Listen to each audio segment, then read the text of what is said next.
masolo ya mboka, masolo ya mboka. Masolo ya mboka moko ba émission na bino ezalaka wana pona kopesa bino basango nyonso ya mboka na biso. Mboka na biso ezali koleka na ndenge nini? Est-ce que mboka na biso ezali na kimia? Malgré ba effort nyonso tata mokonzi azali kosala pona kimia ekota mopanzi ya este ya mboka na biso. Lelo na kati ya masolo na biso tozolobela likambo etali mois de la femme. Sanza ya basi. Malgré basala injustice bapesa biso ka sanza moko toza na choix tondima yango. Na kati ya masolo na biso ya lelo tokolobela likambo etali mois de la femme et na kati ya mois yango ezali na basi o batombwama. Basi o balakisa ke donc bango pe bakoki kotonga mboka. Parce qu'il y a un adage au balbaka non moi c'est ko kotonga mboka te mais bango balakisa le contraire que bango bazali wana pona kotonga mboka. Et bozali comme on appelle ba institution et pe minene ya mboka na biso basinde bazali kokamba yango. Lelo na kati ya masolo na biso na yambeli bino bongo mwasi ya monene mwasi ya talo o azaka toujours pene la population o azaka toujours là pour pesa bino pe ba information nyonso ya mboka na biso coordonnatrice ya RTNC2 développement de to yambi na kati ya masolo na biso lelo na pesi bino mbote mingi balanda émission masolo ya mboka bolanda biso na bokebi nyonso na masolo na biso ya lelo pour masolo ya lelo kozala masolo ya somme surtout ya ba mama moi ya ba mama. Maman Zoa Kiti Vanda Landabiso. Bonjour madame la coordonnatrice. Bonjour Masolo Yamboka. Ah maman ça va? Dieu fait grâce. Dieu fait grâce. Quand tu tambolaka, tu le vas tout tambola po et ana moko aleki na nguya o asengi ya pesi biso makasi ya kotambola. Yango wana na nyonso yo yanga na bomo inanga na lekisaka ena no liboso. Pe na pesa ka matondo mokona mokolo pe ndenga pesi yo pepema apesi yo kitoko apesi yo mayele bwania na tinete o tonga mboka pe o tonga bao ba ina kati ya mboka na nzela masolo betaka okabolaka na ba compatriotes avertis po mboka na biso kinde liboso na pesi nzambe wana merci. La commission. Ebele ba mona kaona ba TV, ebele ba mona kaona ba émission ebele ba mona kaona ba manifestation ebele ya mboka na biso, mais okoki ko se présenter et pas balande émission masolo ya mboka. Ba yeba qui est vraiment madame Boula Matadi. Madame Josette Boula Matadi azali moko ya bapandi sango ya mboka oyo. Na banda musala na ngai ko banda na 1993, wow. Donc koye ko la kokoma.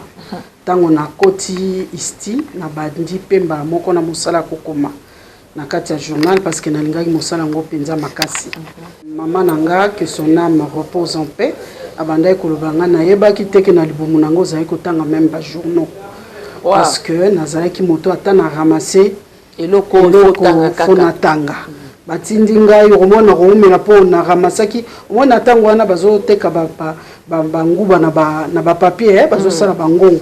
So nga na bazo kangeli nguba mena sengi nga mama na katelanga papier nyoso na pona natanga kanzela nzela je m'exerçais comme ça et même devant le miroir na bandai kotanga pona nini po mama nga bandai kolanda journal télévisé bandai kolanda ba Pauline Kabangu abandai kolanda ba Sakombi ngape nandai ko bana kozalo kwa bango po mama nga bandai kolinga bango mingi ngabine mama nga linga kabasio mingi ngape fo balinga ngai pe boye pour na sala métier oh mais c'est un métier que j'ai vraiment euta penza ya kobotama na lobata boy tango na ye na 1993 na bandisti na bandi mbamoko koma na journal ti na ndenge na zoma ta ba classe na zalaki ka na kati ya makati ya masolo ya ko pesa ba imboka sango na kendaki nazaraki na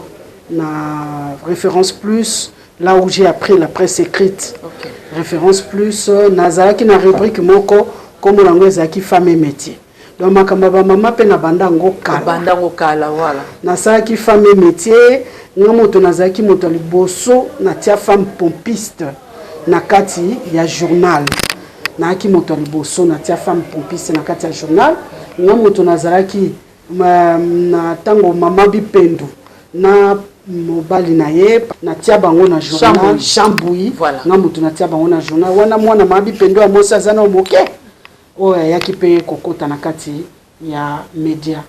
Alors basi mingi na bimisaki bango parce que ngai nalingaka basi oyo basaka makambo oyo eza lokwa lolenge nyonso te basaka lokwa bato nyonso te basi oyo base distingaka basi oyo balongwaka kosamaka bato nyonso ye apusani pembeni azosala eloko moko mpe eloko wana mpe eza kosala te etombola environnement na ye etombola mpe mboka na ye.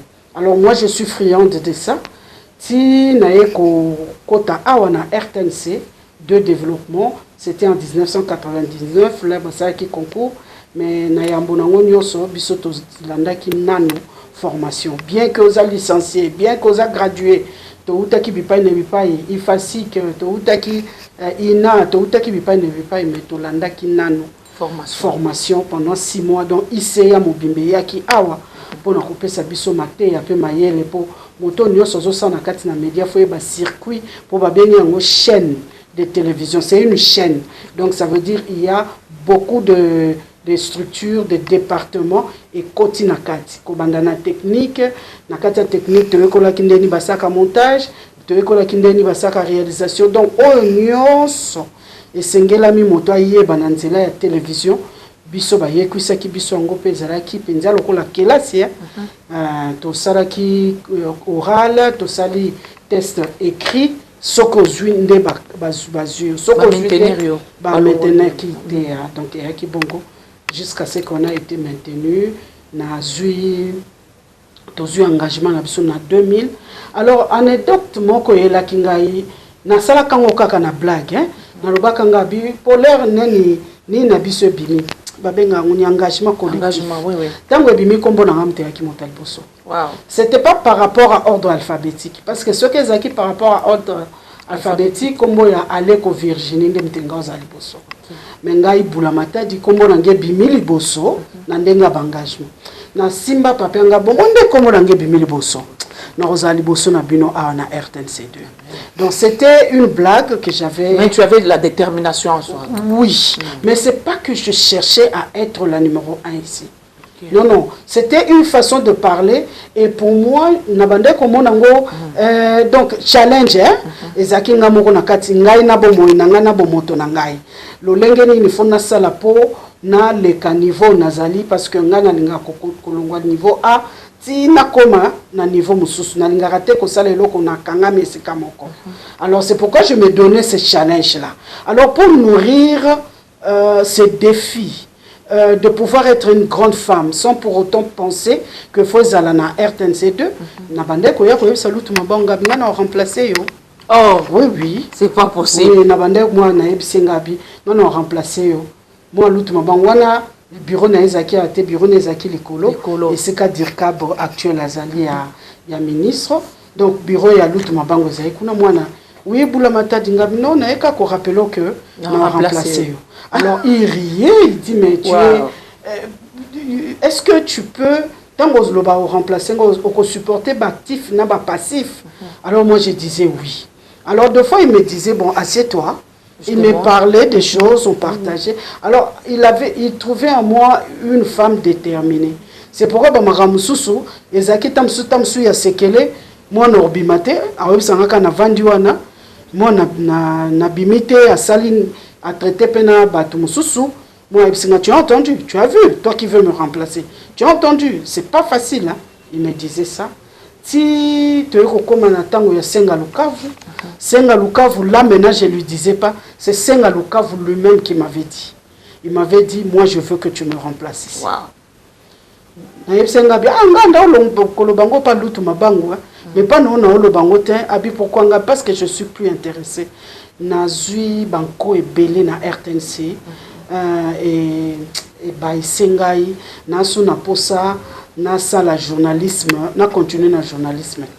Alors il me disait pourquoi parce que nazoki mingi donc naza muto pe nazoka mingi siko kozoka yango so ozoki ozalata oza coupable la plupart des cas kozoko nga nazoka na oh bazoki sanga na RTNC nazaki coupable te nazaki la plupart ezaki naki innocente mais oyo kaka balobi oyende kaka mutu asali c'est toujours elle voilà. Mais oyebi ata likambo mutu na makolo nayebaki ata mutu na makolo alors nabayaki déjà c'est pourquoi na mitalisaki ntango nazalaki na bureau na cabinet ya ministre Claudine Doussi, qui ministre il y a ETPS, à l'époque il y avait la prévoyance sociale là-bas, emploi, travail, prévoyance sociale. C'est moi, on a simba qui communication naé, alors on a qui bronaye, on a simba communication naé, mais le monde du travail m'intéresse. Alors on a comment qui déjà penché na côté dans le monde du travail. Donc na bandai ko déjà la formation à BIT et là même je me rappelle tout ça la télé mon kongam nazaka rapporteur alors na sala qui ont tellement bien babi ah madame et collé au penane loko lingio sala meto conseiller entrer en contact avec l'Organisation mondiale du travail. OK, c'était comme ça. Alors quand je suis allé à Genève avec la ministre, j'en avais profité pour que na lukaba formation na au niveau il y a OIT là-bas pour que na kota na monde du travail et emploi. Na bi journalisme ça m'a déçu, ça m'a déçu. Na ba blessure rebelle. Voilà, na ki vraiment na bima ki na ba blessure rebelle et c'est là aussi que nomination et yoko kutanga. Voilà. Donc pour preuve même j'étais pas contente hein. Na yebisa ki bino ke masolo ya lelo za masolo elengi makasi. Bozwa kiti ba maman bovanda. Boyoka parcours ya madame Boula Matadi. Mais na nyoso uti oloba wana malgré ba blessure ozwaki, malgré ba étape nyoso kutana kinango, ba défi wana ezaki difficulté. On surmonta ki mondengeli. Alors, quand on est déterminé, on mi pesi comment devoir moko et que na kati na yo ezotonga mamoko na mokolo. On a nyoso obstacle au banda considérer ngolo la escalier. Pour moi, les obstacles pour moi sont des escaliers. Quand j'étais en Afrique du Sud, il y a un prophète blanc qui venait de Panama, ou bien, mais il était américain. Le Seigneur me montre en anglais parce que Zakani m'a pensé à prophétie. Abinzamba zola kisanga ozongi na mboka na yo, o ezamboka no tozongi na mboka na yo. Mais kozongi na mboka na yo, obanda ko occuper un poste, il y a responsabilité, mais yo yeba que tu seras toujours nourri par les challenges. Wow. Ce qui challenge est faut tout nanzambe, qu'est-ce qui ne va pas? Pardon? Donc, il faut que défi. Ce qui défi est tout nanzambe, pourquoi qu'est-ce qui ne va pas? Qu'est-ce qui ne va pas? Abi, c'est ça là ta vie.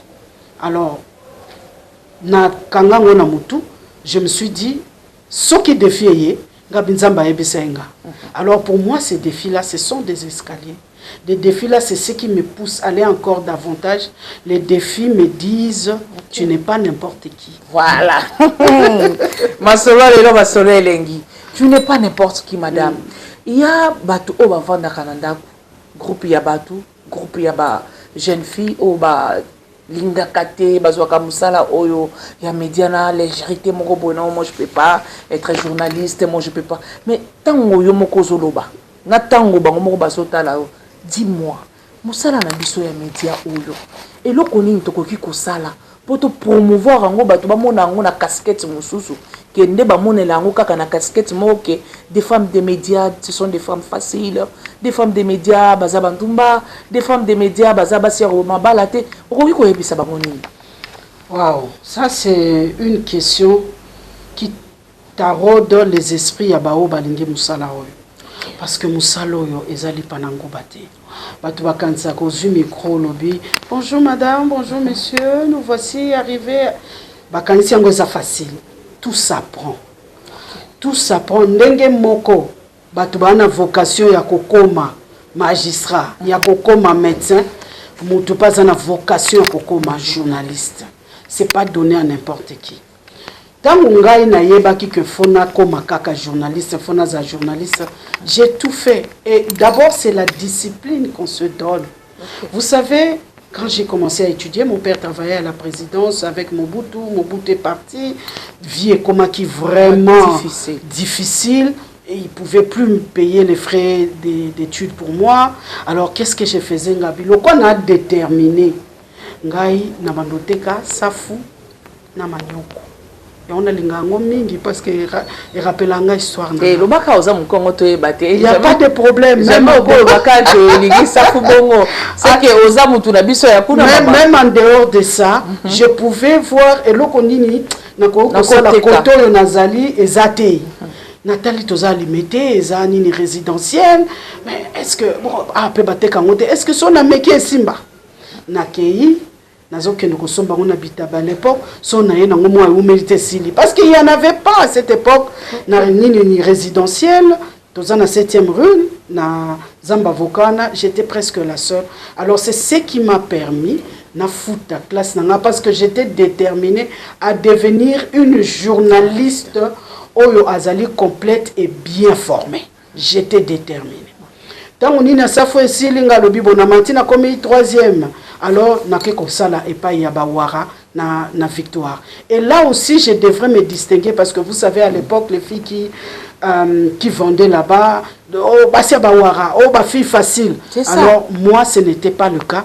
D'ailleurs chef patron nanga yawara alinga quand même amemanga na Mali. Parce qu'il était fier de moi pour Nazipa Bawara Bambata. Et surtout que la beauté aussi comptait, maman. Je sais pas, je sais parce pas. Parce que tu es déjà maman, mais je sais pas. Tu es toujours canon, maman. Je sais pas. La beauté aussi comptait. Je sais pas. En tout cas, tout Wara qui venait, qui voulait, Abandoka, Sanara, quoi, facile. Facile, je l'ai repoussé. Alors, mon collègue Ayaka Simbanga Nanzoto, Azwambatanae. Alors, c'est là que mon patron a bêté la Maboko. Quand j'ai dit que non, nazo longwa nazo kende parce que ça période il y a année blanche nangeka nazo mbongo nanga bomba pour na futa classe nanga. C'est comme ça que moi-même na fouté la classe nangai na silisi pour que musalo non sala na pesango valeur.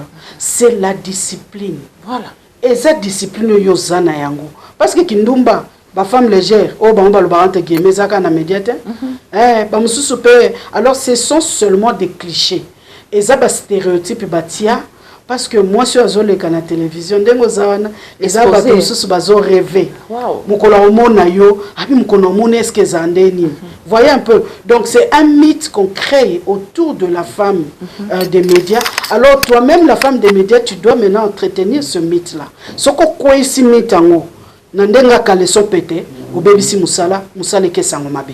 Alors c'est ça le problème et que bisonnion sotoza ba femme des médias des ali ba femme légèreté za musala ya ki femme légèreté za musala ya kotonga moto parce qu'on dit c'est lui qui a le pouvoir, c'est lui qui a l'information, a le pouvoir. Ce qu'on gagne nazo mema information na pesa moto pouvoir na muta pampambata. OK, il ça la reportage, yo ça les papiers. Donc voilà. Ce n'est pas donné à tout le monde. Non en fait. Non, ça doit s'étudier, ça doit s'apprendre. D'ailleurs moi je préfère que ba respecter ma kasi. Moi sur ba bengi moi si à média. Parce que il doit vraiment beaucoup de respect. Mais oui, parce que déjà la femme, parce que c'est une émission consacrée au mois de la femme. La femme, par essence, c'est la première éducatrice. Voilà. Maman de apesaka ABC. Alaksaka tete tambola. Maman de apesaka mwana boyebi ya liboso na mokili. Boyebi. Ça veut dire la maman là a l'information. Oui. Donc, par essence, la femme a les informations qu'il faut pour na kotonga et bander la moto. Ce qu'on a déjà dans un mois-ci, on a déjà l'information, on a déjà première éducatrice. Ce qu'on a commis sous femme de médias, au moins qu'il faut ça comme ça dans malam. Donc il faut ça la bien parce que na messani déjà kotonga moto, nanzela information et puis tant on a tongi moto nanzela information moto a eu pouvoir. Tant moto a eu pouvoir bakosakana suna moto na te pour moto wana nanzela information na pesi akoyeba ndeni ya kotambola akoyeba ndeni ya kobatela mboka na ye akoyeba ndeni ya kotelema. Donc nyonso wana esimba mi penza nanzela information. Maman aza déjà par essence moto yo aza information par format. Alors soka yekoli en suna classe a commis double brassard. Donc, on a mis bien un double brassard. Wow. Pourquoi? Parce que, par exemple, je suis femme, première éducatrice, et n'a que ça moussalo pour n'a pas sa sous-information, pour n'a rendre bateau. Pouvoir, wana. Donc, naza na motu ya makasi penza. Merci beaucoup madame coordonnatrice. Yebisa biso nano initiative nini oyo RTNC2 ezui pour na likambo etali égalité pe ya genre pour na musala o etali basi. Omoni mama tangba no makinga awa na senga bolimbisi panzame pour na linga te. Okay. Oui, parce que ndena baki na sala ki moi ba blessure wana saki na ki mamonda media mais nzambe lokwa yebi biso malade azongisio kaka azongisinga. Alors quand j'ai été nommé, j'ai suscité un nakolo bango nini espoir balobi enfin moi na yandako bon mon ka ndenge zaka ba bi moi na ndako aye enfin ya biso aye parce que je suis génération Lutu, j'ai été formé par Lutu. Alors, j'ai suscité tellement un espoir, je n'arrivais pas à dormir. Donc, moi, c'est une responsabilité qui pèse sur mes épaules. Qu'est-ce que je dois faire pour que ma contemporaine,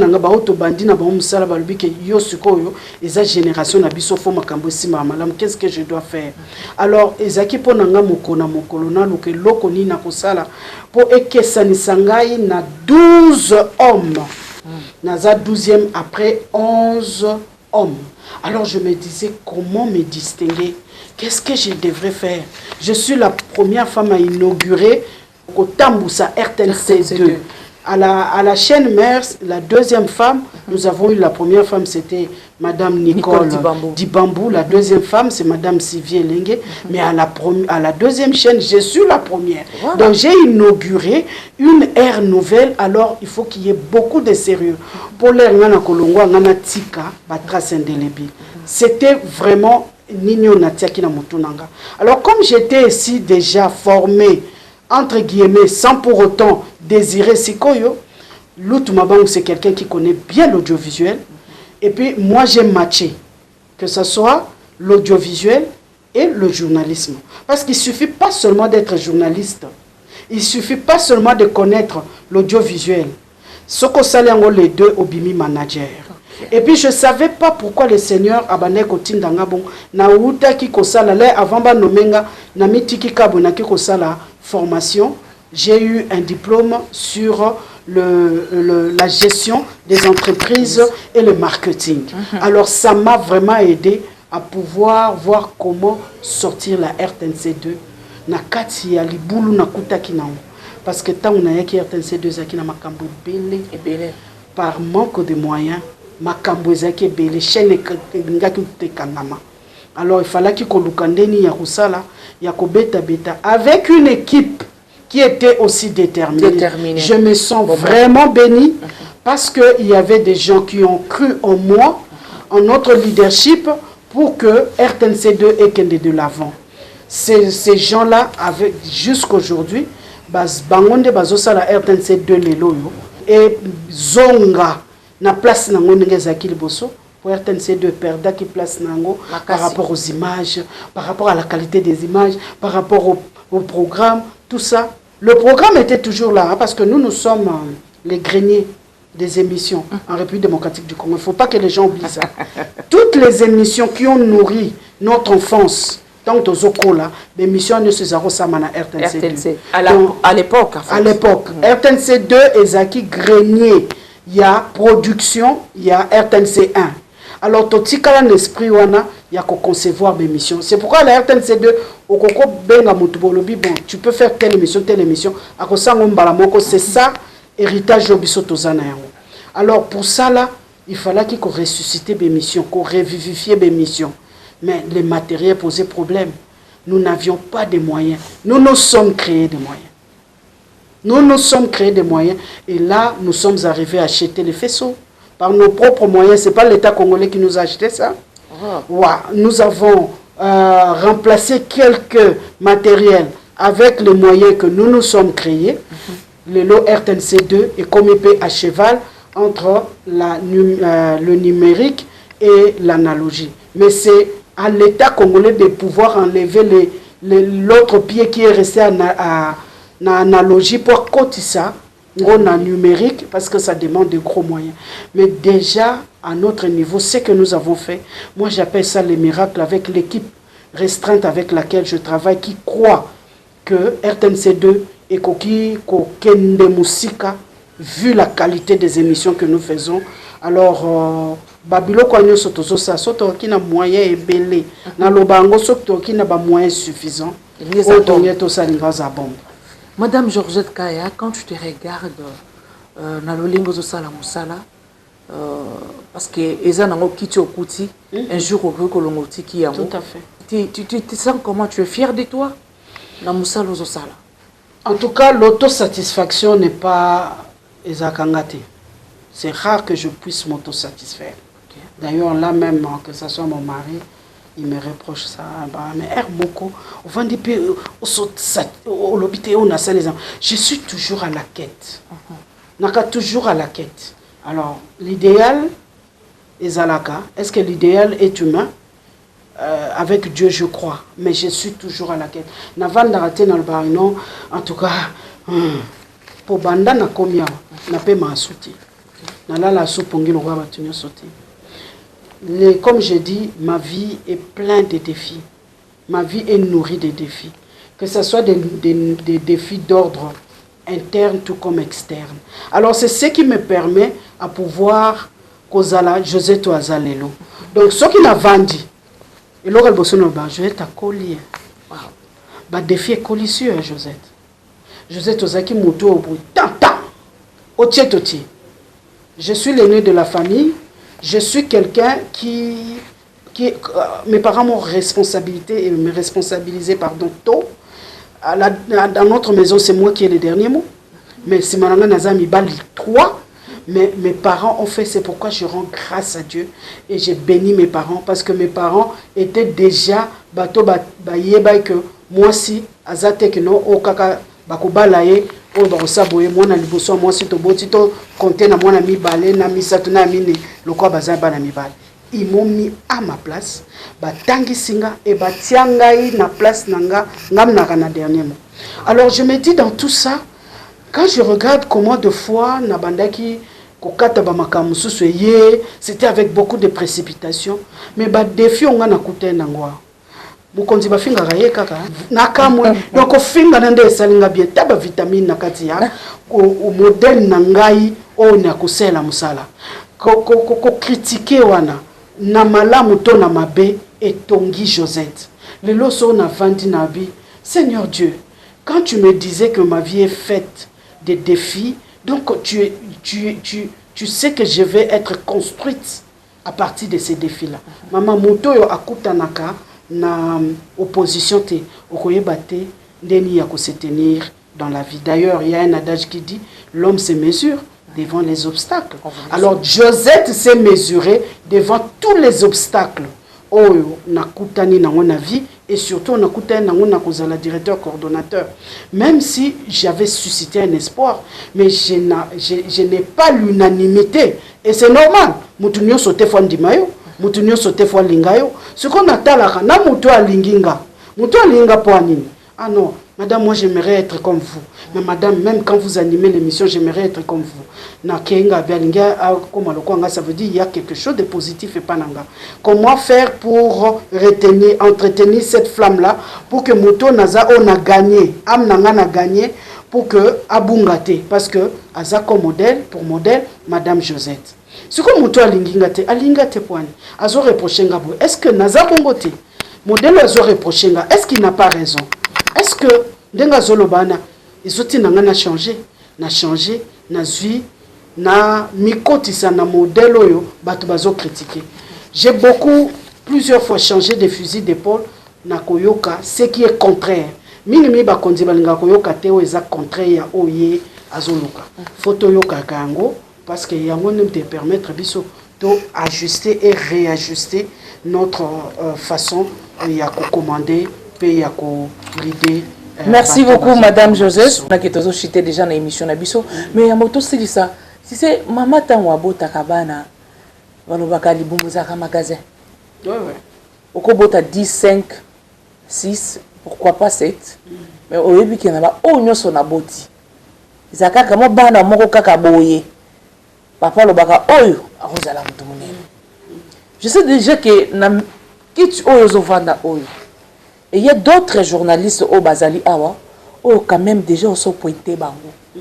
oyebi kete oyo il faut na coincer mingi pour yeba lisusu musala kolekanga oyo elle est trop paresseuse. Parce que je me souviens quand même, la RTNC, si je suis aujourd'hui comme ça, c'est la RTNC. Moi, j'étais aussi, je passais par l'école de la RTNC depuis 2016. Jusque là, je suis toujours à la RTNC. Mais tant que je suis vendaka, on va dire que tu es là-bas, est-ce qu'on se retrouve déjà moi na oyo, ata ok, ata le lobby qui était aussi, parce que aux autres parcours na weza moulaï.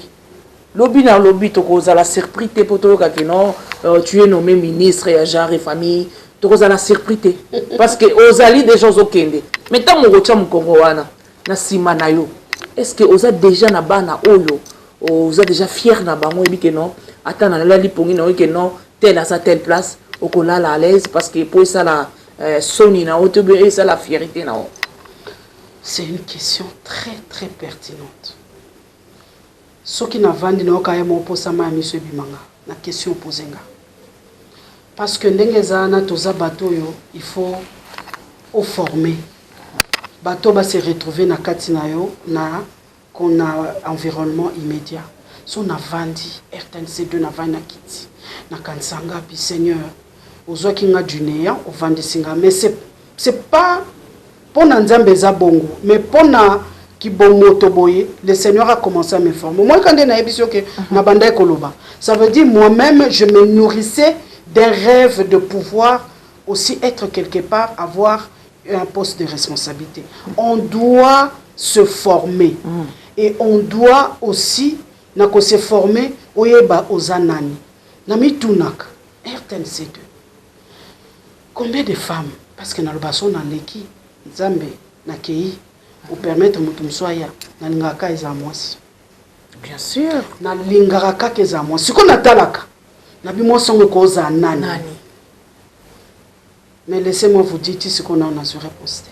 Wow. Et c'est ce qui m'écoeure franchement na lobite ke batunyo sofo bazalo kwa madame Josette mutu na mutu aza na bisaeli nae na lolenge nae mais na ndenge ya kokambanda ko na motema ya kolinga prochain lokola yomoko pour preuve ngana mifuta kapenza ba prime na ngati RTNC2 ekorotika na nyongo nanga mais na lingi peza la bongote parce que ba nyongo batu musu ba prédécesseur nanga na koka kofuta ngoti pourquoi parce que makoki penze zati alors na mitu na kana milobaka moto akoya ko remplacer ngai akokoka na mupepo yo ezali awa relever ba défi wana na lobaka peut-être akoka ko relever ba défi tamso ba défi neza ba défi nangati moto akoya wa tamso akozala kwa Josette té ba kulukele makamlo kwa Josette té pour j'ai compris que babo kaka libanga na manga kotela est-ce que moto yo faut remplacer ngasi ateli mais nzambe ngana na posa ola kisanga peut-être cause appela on a ba défi hein voilà peut-être ba défi naï mais ozomona moi j'ai été détecté par ba konzinanga j'ai été détecté par l'autre mabango il voyait en moi mais sans pour autant me dire quand je voulais aller faire du théâtre l'autre mabango aboya telemelango parce que il voulait me former c'est l'autre mabango qui a fait de moi nani lelo chroniqueuse il y a des missions politiques alors que moi nazaki nangwa tate alors tant l'autre azobenganga nazaki koya apesinga musala na sali est-ce que lelo sobeto bengi est-ce que bayak est-ce que basala kamusala yango lolenge combien de femmes à qui j'ai donné des émissions si lelo nazozela combien ça doit venir là moto wana na kanango na tindika ozotindika mais ozomona il y a d'autres choses d'autres paramètres ozosala que malheureusement moi si à mordre l'âme santé pour que asa musana ye na lolengo ekoki moi je sais ce que je cherche est-ce que moi si nyoso ayebi o yazoluka malheureusement jusque là je n'ai pas encore de réponse mais je sais qu'il y a une femme qui existe à la RTNC de nayebi azali ndengo lobi peut-être azana ba défi mais na ba défi na ngana lukiye nazo pousser pembeni nanga nazo ba nesala bo nazo mamike misala ndenge bazaye ko mamikanga pona ye ba degré ya dévouement naye mais bazokima azokima kokima wana azolekisa tango tamsu tango ne soke koki akoya ko rater mission na lolenge ekoki moi je ne dirais pas que j'ai raté ma mission. Je ne dirais pas ça. J'ai été préparé et je sais maintenant, je vois comment j'ai été préparé. C'est pourquoi Naïb Sarabasi, Ezali, na génération spontanée, tout se prépare. Nyonso yo nazal lelo. Soko tuni na RTNC de bandeur ko bisao. La journaliste entre guillemets la plus disponible, c'était Madame Josette avant que je me marie. Je faisais tout. J'ai posé des questions. J'étais curieuse. Je s'approcher. Est-ce que l'élo enthousiasme est-ce que l'élo azota Madame Josette était le cola en lekinga nanini? Voilà. Est-ce que l'élo azota Madame Josette était moi le lendo azosa la bienté? Voilà. Or, tu risques de passer à côté de la plaque parce que Dieu m'a formé pour former. Moi, je suis détectrice des talents. Et si quand on a les canaba chaîne de télévision, monsieur, si quand on a formé batu, na format ba oba uta efacité, muto uti ese azata na forme te na PC forme lelo abetaratolo, c'est Madame Josette qui m'a formé. Alors à la RTNC2, je sais qu'il y a une femme qui existe. Elle se cherche à Poussana. J'espère que vous allez kolanda biso Madame yo muto zo landa biso na masolo ya mboka. Madame, elle est disponible. Très disponible. Mutu ayeba nyo son avis azala raté. Chaque jour tu zala kana kaka pona ko apprendre. Tout à fait. Na makambo ebela lobi nga na zupar na ngai ya. Soki yo zupar non na kiorge etalio. Pour ngai na zupar na ngai. Madame to komi na suka ya masolo na biso, mais avant tout si sa masolo na biso, lo lenge nini biso ba femme des médias. To koki ko sala poto tombola lisusu. Likambo etali thème. Il y a Journée internationale des droits de la femme. Tout le monde sur le plan de mboka na biso. Ok, et la Journée internationale des droits des femmes, la femme doit commencer d'abord par connaître ses droits. La femme a droit à la santé, la femme a droit à l'éducation, la femme a droit à l'information, la femme a droit. Alors par rapport au domaine abisso à médias, obiso qui n'a coûté na basi ou bien na keba séminaire ou bien na keba formation et local bosso na tuna basi et puis sangota la télévision maman natala programme ni notala nataka théâtre, ce qui n'est pas mauvais hein, parce que na théâtre nataka série nataka boye sikoyo ndenge otalaka no ozwaka nini leson nini ozwaka mosu akoyebiso nga alingaka kaka moto wana théâtre po soka mami ki olingala soka fingi yo donc faut luke loko oyo oyo ekotonga biso te yango wana bafemme de médias nous avons du pain sur la planche même na bateme koya na lolenge nyonso c'est la femme de médias qui est là pour répercuter l'information, pour donner l'information à l'autre femme qui est de l'autre côté, où il y a yébité, yo o memelaye. Mais ce que le problème est aliéné, moto yaza kuna nasima. Pour yo memelaye, faut motongo pe azala willing comme on dit en anglais, azana volonté. RTNC, RTNC, natala ngoka so ba on nommé bato, natala ngoka so journal. Effectivement. Vous voyez un peu. Oui. Or, j'ai dit aux gens, à la RTNC, on ne fait pas passer n'importe quoi.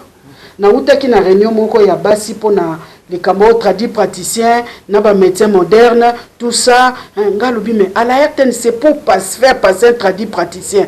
Faut total et soki à répondre na ba critères. Tout zo ka mutunyo sote ngana lekisi mutomoko na mbongo na ena bisi non. Wana zoloba wana papa yo komi charlatan. Donc à la RTNC, il y a un choix.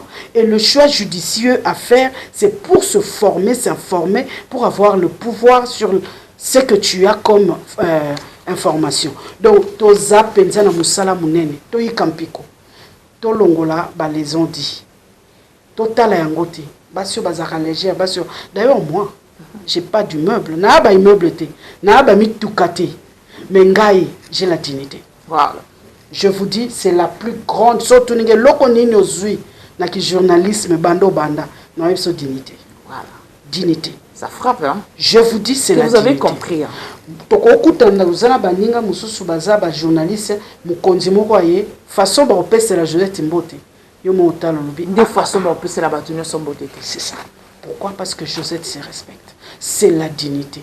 Alors pour les femmes des médias, nous qui sommes censés transformer le monde par cette célébration de chaque mois de mars qui sont les droits de la femme, toye bandeni ya kozala, pourtant tozo mema yango batala yo moko pose exemplaire, batala pe yo moko po koki batala yo moko pe oza moto bakoko croire na yo moi si lelo yo faut la moi sur yo ayebi même quand on parle on fait le journal même quand on fait la émission tous habitudes OK oyekole pour que moto yo ko yamba na émission apesa yo les santé parce que ko ça yo mais ce que yebi parce qu'au préalable tu t'es documenté aux ala moi sur au quotidien toujours dessus de la mêlée alors pour nabiso na moi nabiso ya femme et ala biso ba femme des médias et ala baso photo même l'information to lingi to former to ala bomoko parce que nous constituons 52% de la population ça veut dire nous avons le pouvoir de renverser. D'ailleurs le chef de l'État l'avait dit je serai très heureux de pouvoir passer le bâton à une femme. Donc, Toye Baké, professeur Sebimi Mboka. Pourquoi pas nous? Voilà. Professeur Sebimi, c'est comme moi si on a Zawapi. Faut moi si, Ezana Mouto ko kaché à Simba. On peut professeur Sebimi. Ce qui nous a été professeur Ola Lapongi. Chef de l'État l'a dit. Alors, il faut qu'il y ait des femmes, même au niveau de nos enfants, préparer ces femmes-là à pouvoir prendre le relais, la relève, les bâtons pour diriger. Lorsqu'une femme dirige, il y a une justice distributive. Ce soit moi cité, ce soit Zui à Kabola. Mais ce soit Mobali. Voilà, tu comme la souka, il y a ma solo la biso. Tout autres ce moment de la fin, maman, les autres comme mon abassi, journée internationale wana pour naïe, il faut que tu la milai, pour naïe, il faut son bakabelo, non mon gars dans Vietnam. A Sengelina papa mbongo nandaku. Pour na fois que son bali papa a son bali lambala takola et le soir au kuta bango ba vendre ta 15 ba zui ba milangi ya bankoyi ya ba bofo ba to disi na mesa bango wana bazubi est-ce que yebisa biso basi alo lenge wana mécanisme ni to ko tia en place pour tout ce qu'on a un peu mémoire na bango mon ka ndenge yo zolo ba wana o interpeller bango déjà on va bi yeah, à Tchoubibiso, on interpellé déjà. Au moment où 52% de la population, ça veut dire Toza na pouvoir. Il y a Kotia moto, Oyoto lingi, na lolenge oyo, Oakota Moussabiso, Azala Moisito Mobile. Ça veut dire la femme, les 52% là, est très déterminant. Ce qu'on a 52%, on a Ezala 52% à qualité. Moi, si les loyo, Ozo. Mitika na makambo ekotonga yote alors que yo tu es appelé à construire. La Bible nous dit la femme sage bâtit sa maison. Il n'a pas dit à l'homme.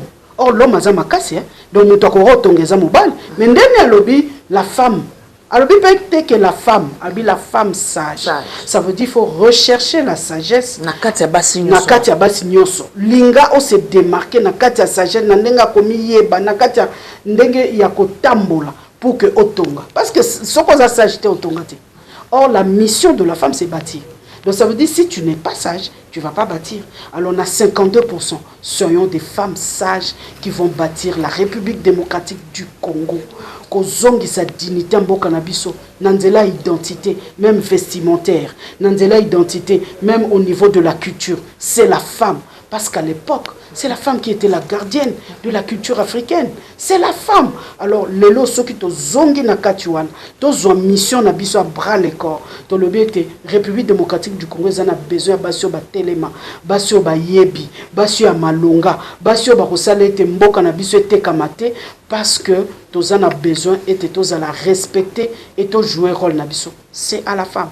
Moi, je dis pour que la République démocratique du Congo puisse décoller avec la femme sage et consciencieuse. Et c'est possible.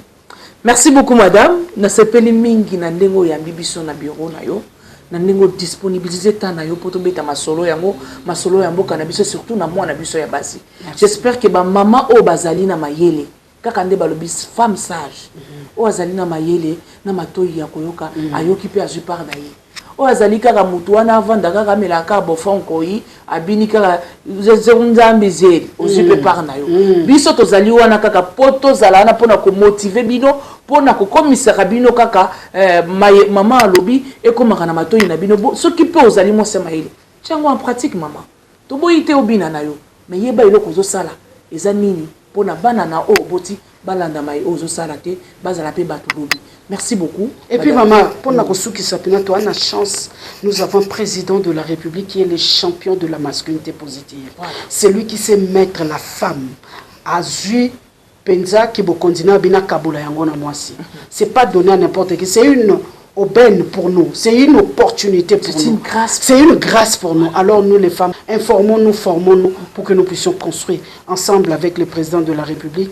Et là, j'aimerais terminer en saluant, en tout cas, chapeau bas à la première dame qui est née le mois de mars, mois de la femme. Tombe bien. Ça tombe bien. Wow. Alors, en tout cas, bon anniversaire maman. Et puis, Oyozo Sala pour l'éducation.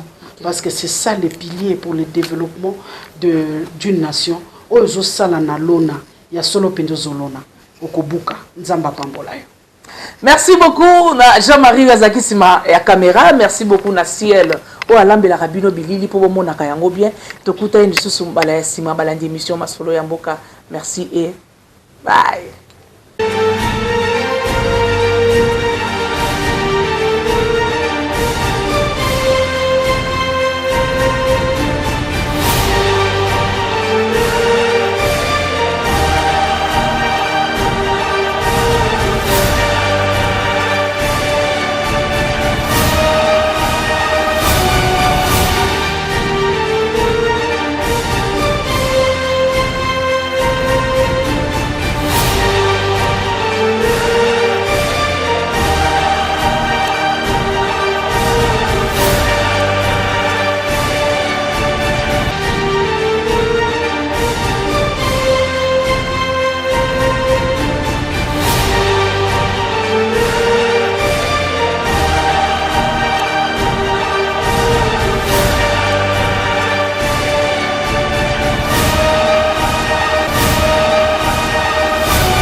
Masolo ya Mboka, Masolo ya Mboka.